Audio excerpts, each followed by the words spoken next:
Coming up this week on the Digital Lifestyle Show, Gary's back, and we're going to be catching up with gadgets and smart home stuff that he's been doing. I'm going to be talking about a new gadget that I've got, a U6 MIDI Pro, which is a great MIDI mapper tool, MIDI interface for your PC and everything. Really, really impressed with that. So we're talking about that. We're talking about Gary's smart home stuff and lighting and presence centers and all sorts of stuff. So I think you'll enjoy the show this week. Let's get straight to Gary. Gary, good evening. Good evening. Hi, it's good to get back. Good to be back. We've had a couple of shows without you, so it's good to get you back. Yeah, well, some good shows though. It's some good interviews. Always good to have a listen to those. We had some fun. Yeah, it was good fun last week with Ollie talking about vintage drum machines, and he demonstrated. And you won't believe how much effort Ollie went into and. How much hard work it was getting all that to work with Teams. I can imagine. We had multiple mics and multiple routing things to get this working, but it worked. So we got it working in the end. So it was great to get Ollie on. He's writing a book on vintage drum machines as well, which is going to be great. So I'm looking forward to that. I'll definitely have to read that. That sounds like a good Christmas present. You really think drum machines to be that interesting, but he really made them very interesting. I think that was really good. Actually 2 weeks ago, wasn't it? But yeah, it was really interesting. It's a good fun with that. So I thought we'd have a bit of a catch up today. There's a few things I've been working on. I've got a new little USB utility that's should be quite interesting. I can talk about that, and I've got a few sound packs and things like that. I think you've been working on plenty of stuff that you wanted to show. Yeah, well, I mentioned a few things from the IFA show a couple of weeks back when I was on last on 3 weeks ago, and I mentioned a company called Sonoff in that. It was one that had a couple of things which I thought were really impressive, and they've sent me a few bits to review. So some UK spec stuff. So I'll show you some of those bits, which are quite cool actually. All right, excellent. Right, we'll start off then. I'll show you I'll share my screen. I was going to unplug it, but then I spent so much time plugging this thing in. I don't want to. But I've got this little. One of the issues I've always got is MIDI routing, and this is a box called UM6 Pro MIDI router. And what this does is you connect it up. It's USB, and then once you've got it connected up. Yeah, you can see I've got it powered up on the screen there. Once you've got it connected up, you can put all your devices into it, and then you get this little tool, which I'll show on the screen here. This is a MIDI router, filter, and mapper. So what you can see here on the left-hand side, the bottom three ones are the MIDI inputs to the box. On the right-hand side are the MIDI outputs of the box, and the three above it on each side are the USB MIDI interfaces. So one of the things I've got is I've got a couple of devices here. I've got my TX7, my old Yamaha TX7, and if I want to play it, I've got the MIDI output from my key stage going into the TX7, which works great, and I can play it real time. But then if I want to control the TX7 from Cubase, which I do, if I think, I like that part, I'll record it Cubase, I have to repatch everything, because to control Cubase you need a MIDI.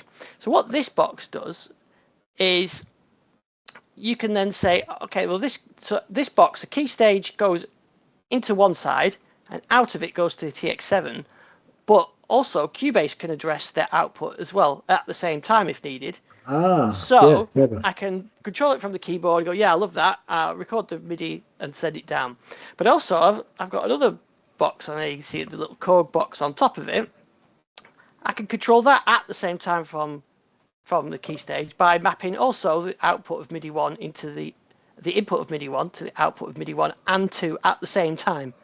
So that's really handy. So you've got that control, but then it's got some other things on it, like so you see on the screen how you map it. You basically just sort of click and drag and select them output like that, select which ones you want and so on. So you can see how I've got them mapped there, but then you've got some filtering on it. So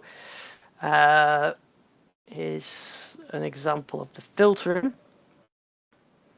So here, so it may be sometimes you don't want all your devices to get all the MIDI messages all the time, because it's sometimes, especially older devices, my DW8000 doesn't really like getting all the real-time MIDI clock stuff. It overwhelms it. I think there's just too much. So you just filter it. So that port is filtered. So so I've done that, and you can route things as well. So you can say maybe I want the pitch bend wheel to do something else. So you can send the pitch bend wheel from the controller, and you can then get it to controls to send modulation or something like that. Or another example, you can do on like channel, you can do program changes or note or filter note off or whatever. So you can do remapping as well. So it's a really handy little box. It's about 40 quid. It's USB-C powered. They include the cable as well. So yeah, it's just really simple little device, and I've got mine plugged in over here. I can show. Yeah, there we go. Yeah, you can see it's just plugged in like that, and yeah, it works really well. So it gives your PC 3 USB ins and 3 USB outs that you can use in this with the DAW, so with Cubase. And you can actually use it for other stuff as well, for that mapping. So you can even unplug the computer once you've done the routing if you're not using it as so if you would say gigging and you just wanted to control multiple keyboards at the same time, you can set it all up and then just have it plugged in from a USB power bank. That's clever. That's really clever. Yeah, so I guess it's got a little microcontroller in there that it's using.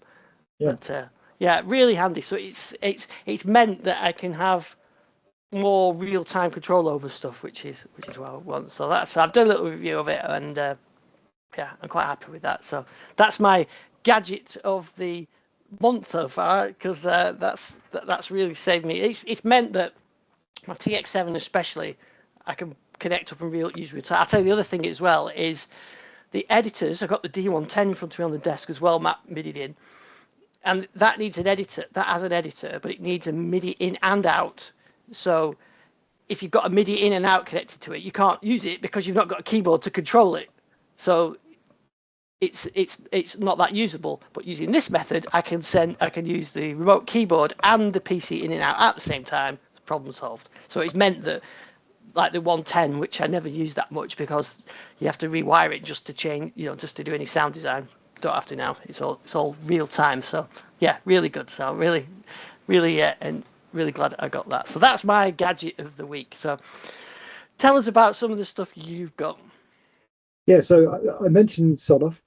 So we mentioned a few of their products, and I've been really impressed with their range of stuff now. And they've been really trying to get better integrated into other systems.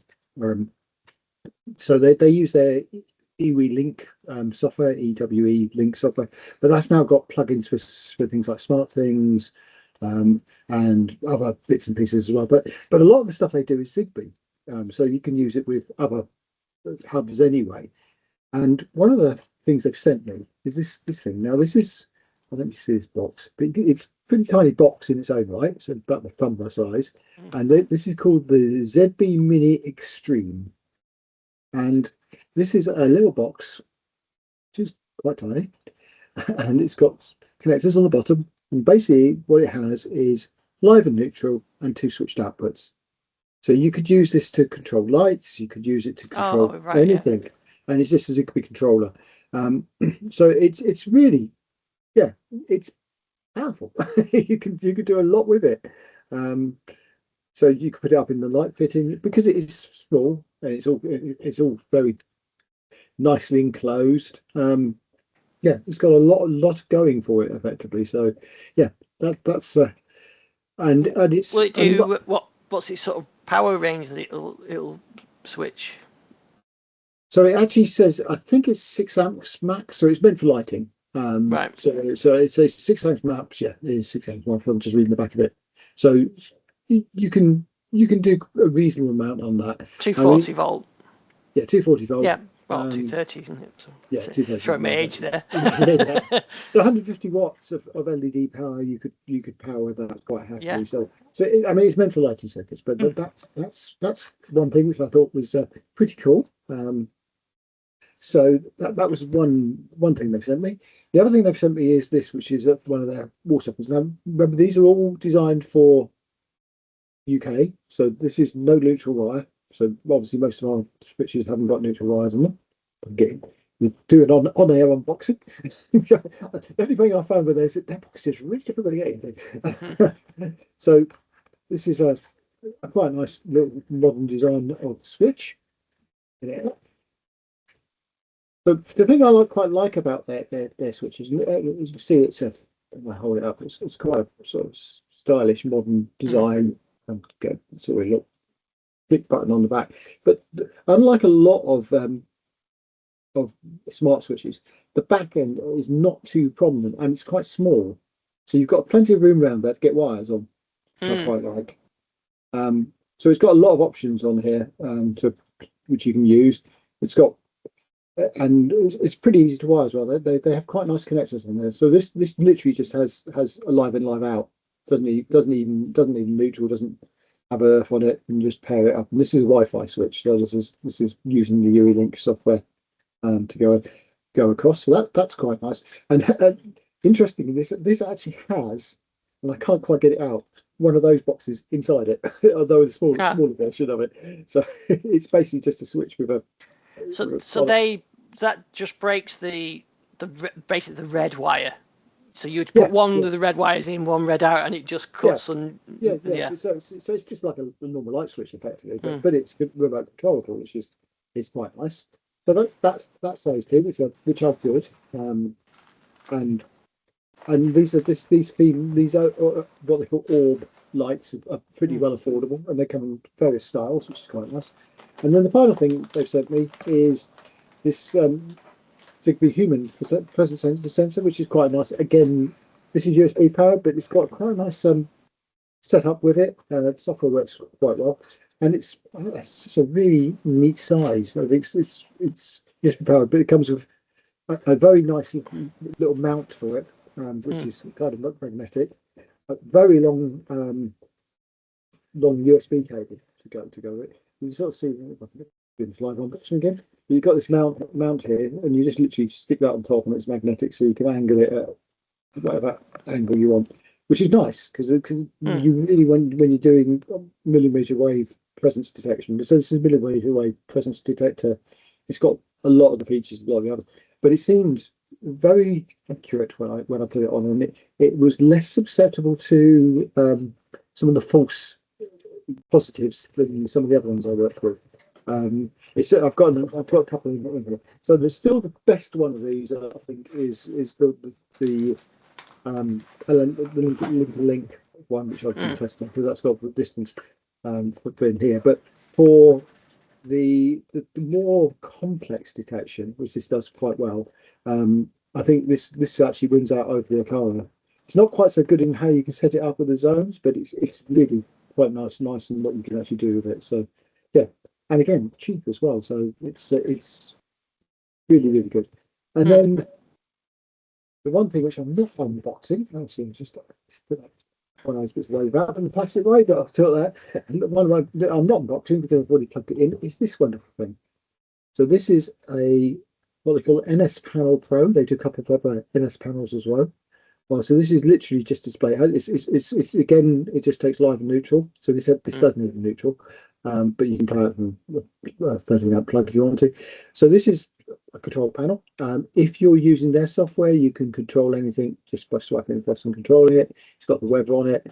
But the nice thing, and I wouldn't have recommended this 6 or 18 months ago because the software was a little bit clunky and it had a few issues, but they've been really working hard on it to try and resolve it.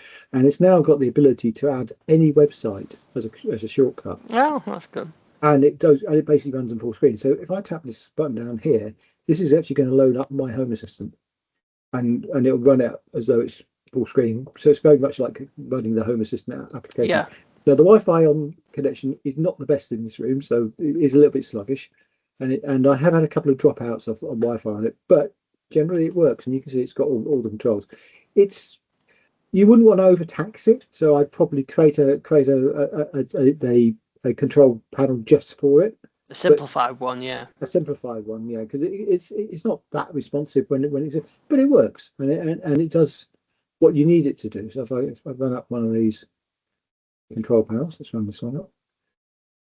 You can see it will populate quite a complex workspace. It's got all the normal stuff I've got, but it is just a web browser. So you could run it on anything you need a web browser for. So MIDI controller or something that's got web browser, you could hook it up on here. Touchscreen.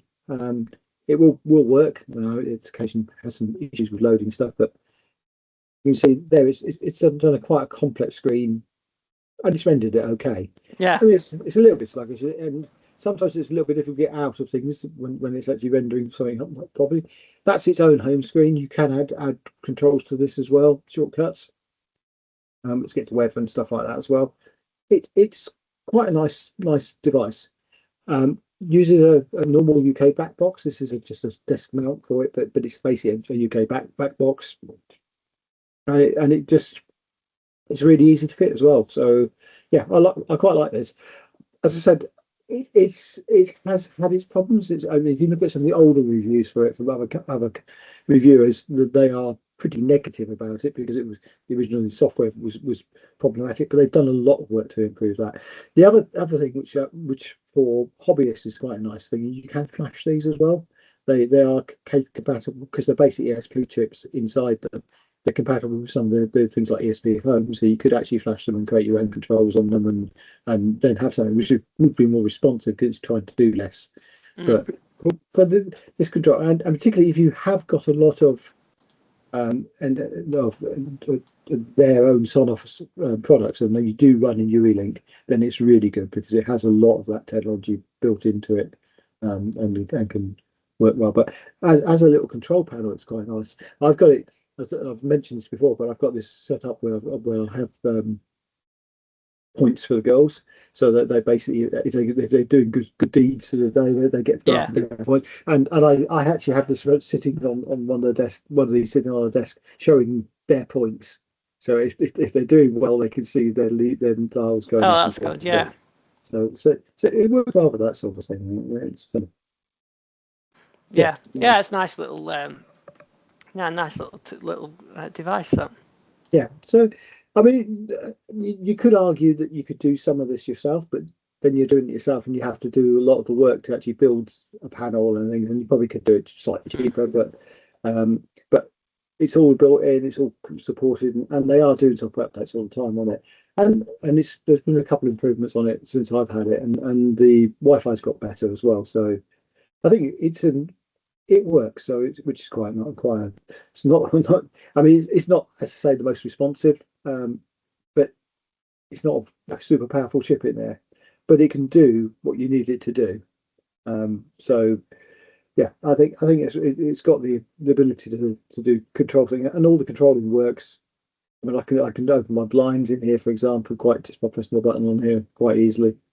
And because it is an ESP chip, you can actually do things like add some changes to it. You can flash it, you could create it, you could use it as a voice assistant box potentially. So it's got a lot going for it in that respect. Well, that's a really nice little toy, that.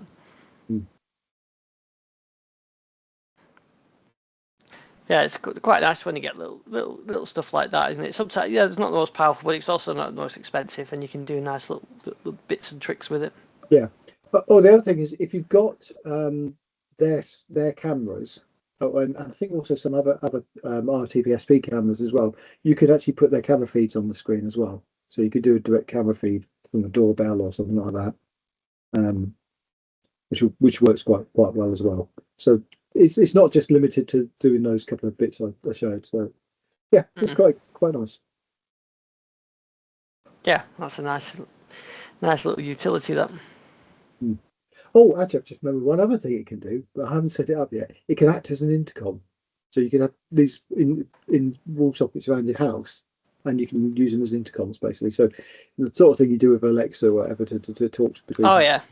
You could do with one of these as well. Call another panel in your home. So that's quite a nice feature as well. Yeah, that's a good idea. That I like the idea of those. But yeah, that's kind of what the main thing I've been playing with. The other thing, I haven't got it here, but I've been playing with some uh,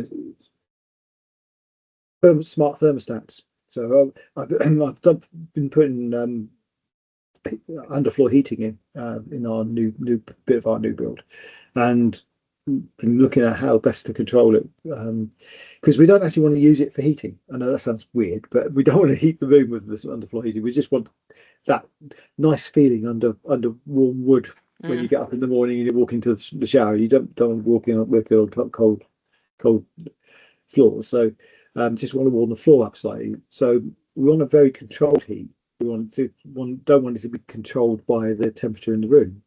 And so what's really interesting is a lot of the smart thermostats which have underfloor temperature probes, so which was designed for electric flooring, you can actually set a limit on the thermostat of the underfloor heating probe as well as the room temperature. So you can set the room temperature something enormous like 40 degrees, but it will still be controlled by the underfloor heating thermostat.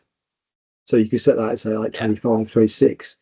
And that would then give you a surface temperature around about 24. So which is quite nice to walk on. That's not certainly not cold. So it's been interesting playing with these and working out how the best to set them up.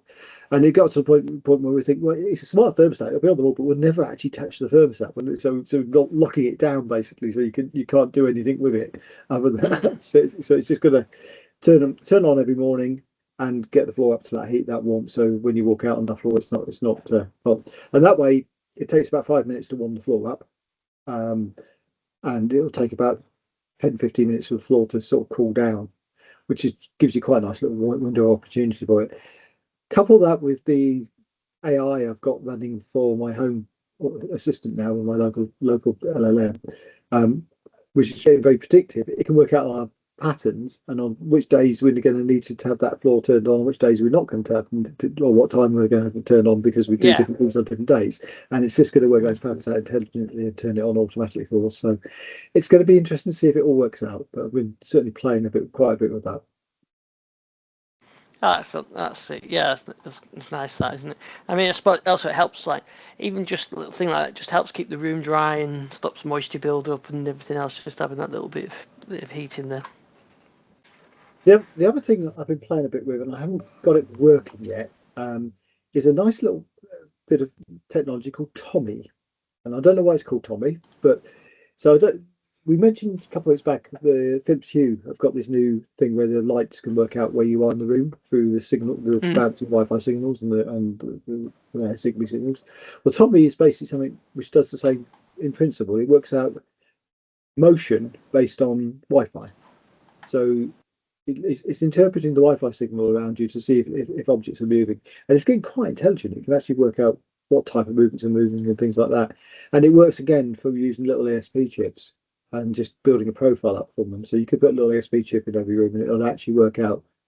And it can work from walls as well to map things. I mean, it's quite scary when you actually see Wi-Fi mapping and its full-blown abilities to actually map through a wall and actually work out what's the other side of the wall. But yeah, so it's an interesting concept, and I think a longer term we'll see this sort of technology in sort of Wi-Fi extenders, etc. So you can have something which does both a presence sensing and a Wi-Fi. So these wave detectors I'm using may be a short-term solution, but until this Wi-Fi stuff comes along and actually works its magic. But yeah, very impressive. Funny, I've not seen anything in the. Just another quick look in the Hue app. So is this the Philips? Is it Hue? This detection, is it something that they're introducing, or is it something that's sort of coming on a later version? I haven't seen it. I think it may only be on the later hub, so it may not. Yeah, maybe on the early hubs.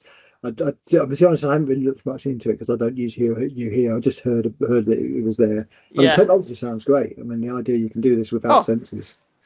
There you go. Motion area. I just looked into it.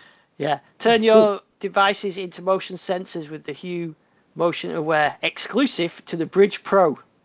So there you go. So you need the Bridge Pro. Okay, well that's cool. But at least if you got it, you've got the ability to do that. So Yeah, I haven't got a Bridge Pro, but yeah, so you can do that. Yeah, so it makes sense, I suppose, if that's something you want to rely on, especially for maybe you've got bigger installations and things like that. And like, see, if you've got the bulbs in, I've got some of the lights and lamps. I've got quite a mixture of stuff, but I suppose it'll all work. But I haven't got a bulb there, so yeah, I'm not changing my bridge. I think they're quite expensive, those bridges. But yeah, so there you go. So you need a Bridge Pro.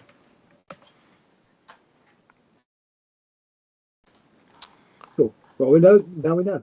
Or you can use this Yeah. Project Tommy stuff and actually just go off and build it. And the Project Tommy stuff actually, although it works in Home Assistant, you don't need Home Assistant. You can actually use there is a standalone version of it as well. I mean, it's all very hobbyist and it takes a bit of working, but it's pretty amazing what they're doing with it, to be honest. So yeah.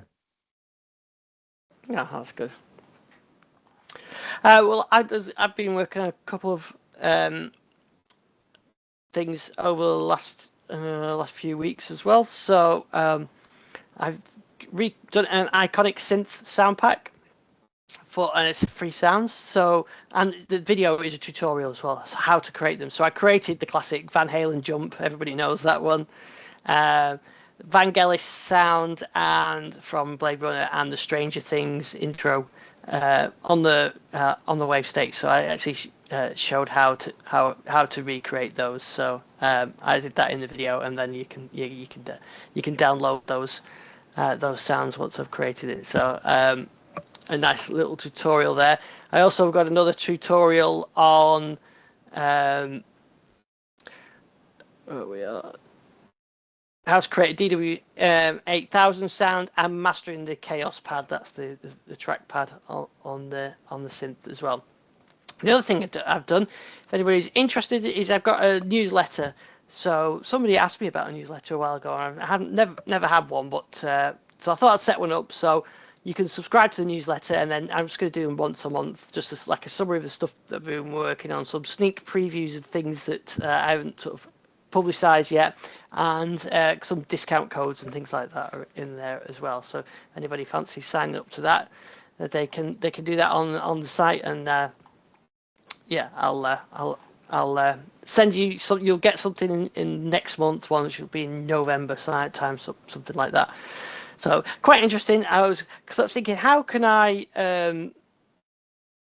work out what to, which posts and do a summary and things like that. And so I was thinking it's going to be quite a lot of work, but of course it isn't nowadays, is it? You give ChatGPT the URL and say, all right, get my last 10 posts, do a summary of those last 10 posts. So I did that, and then I sort of handwritten the rest of the newsletter. But then the summary bit at the bottom, I actually used the AI to summarize the post. So and of course it's getting used to my tone now because I'm using it for proofreading and everything else. So it's quite interesting using it for that kind of thing. So yeah, I've used that. Oh, and I think I sent it you. People might see it on the screen as well. I also got it to do a cartoon version of us. In fact, I'll show you that there. So I thought I'd experiment as a thumbnail on the video. So actually, it was quite that. So that was a screenshot from the YouTube video that I captured, and it's not that bad actually. It kind of your background, it's got pretty spot on there, really, hasn't it? I mean, it's got the boat and everything. So my daughters took one look at that art cartoon, and they recognised you straight away. The problem is they didn't recognise me. They didn't know who the person was you were with. Who's Uncle Ian with? So there you go. So it's obviously a very good likeness of you, and I think it's not bad of me, but they didn't recognise it. Yeah, it's quite uncanny, really, how it works. I mean, it's kind of seen a bookcase behind me and everything else, and in fact, I got another one, which is me with the keyboards, and it's pretty much got them quite quite accurate, and I was quite surprised. It's quite amusing that. So yeah, I quite like those. So yeah, that's interesting stuff to do. Yeah, all these creatives that do animations and everything else must be all. I suppose you can still tell it's AI generated. I mean, I think Channel 4 tried an AI presenter this week, didn't they? And they got loads of criticism for that. Yeah, and I mean, it was fairly obvious to start to me that it was an AI presenter because there's just still that uncanny valley thing you get Yeah. with AI. But yeah, I mean, it's definitely coming. The technology's there. I mean, it was more believable in the voiceover than it was on the front, the face side thing. Or something. That was AI generated as well, and I've done some AI generated stuff for me. well, so I basically filled in some bits and pieces on one of my recordings by just AI generating my own voice. When I had one, so I had, I mean, it was a good use case of it actually because I'd done a recording. I wanted to get it out, and had gone down with a horrible cold, and basically wasn't going to be able to complete sound anywhere near the same as I had done when I did the original recording. So I just put the original recording into the AI to train it, and then just added the bits needed recording. It came across pretty identical to my voice, certainly better than my voice actually sounded at the time. So, which is actually a reasonable good case. Where that gets scary though is obviously you can clone someone's voice very easily these days. Video is not quite so easy, but voice is so easy to clone. And yeah, never trust a call from a family member asking for money. Yeah. It's funny. Actually, I got one of those texts today saying, "Hi, Dad. I've changed my number. This is me."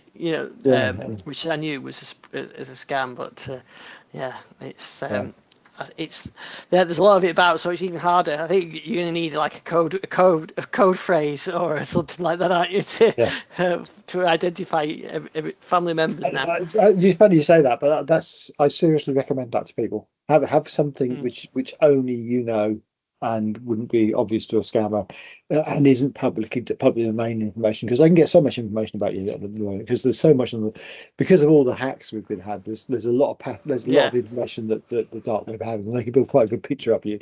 Feed that into an AI, which can have quite a reasonable conversation based on knowledge it knows about you.